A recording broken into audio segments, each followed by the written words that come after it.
बल के बारे में पढ़ा है और अब हम लोग एक एक करके आप लोग हमको दिखाइएगा एग्जाम्पल कि बल से क्या क्या परिवर्तन हो सकते हैं। पहला परिवर्तन कौन सा दिखाओगे? बल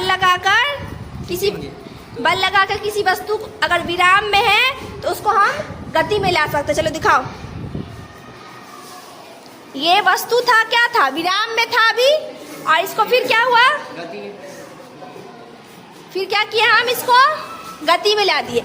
यानी पहला क्या हुआ एग्जाम्पल कि बल लगाकर किसी वस्तु की, जो वस्तु विराम में है उसकी गति में हम परिवर्तन लाते हैं, और अगर विराम में है तो वो किस में आ जाती है?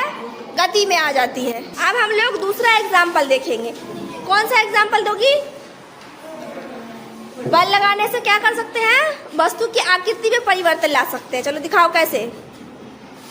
दोनों हाथ से टानो, आकृति में परिवर्तन लाने के लिए बोल रहे हैं। हाँ, तो क्या हुआ? इसकी आकृति में परिवर्तन हो गया। यानी बल का दूसरा ये है कि बल में हम क्या कर सकते हैं? बल के द्वारा उसकी आकृति में क्या कर सकते हैं? परिवर्तन ला सकते हैं। क्या कर सकते हैं?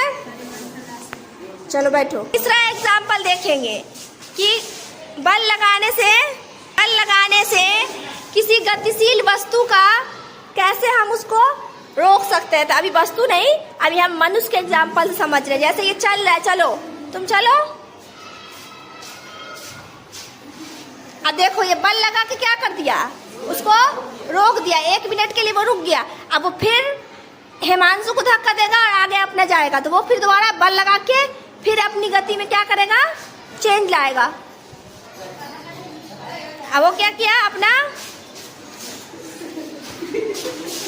गति में चेंज कर दिया। समझने का ये था कि हम लोग क्या कर सकते हैं? बल लगाकर कोई भी वस्तु अगर गतिशील है तो उसकी गति को रोक सकते हैं। अब मान ले पंखा चल रहा है ना, ये तो इलेक्ट्रिक पे चल रहा है, लेकिन अगर मान लो कोई बॉल होता या कोई भी ऐसी वस्तु होती जिसको हम अगर बॉल में ऐसे तुम पैर लगा दोगे तो क्या होगा? बॉल रुक जाता है। या फिर उसको दूसरे डायरेक्शन में दे दोगे तो क्या हो जाएगा? दूसरी तरफ चल जाएगा। तो इसका मतलब बल लगाकर किसी वस्तु की गति में परिवर्तन और किसी वस्तु को विराम अवस्था में लाया जा सकता है जब हम बल लगाएंगे तो। ठीक है।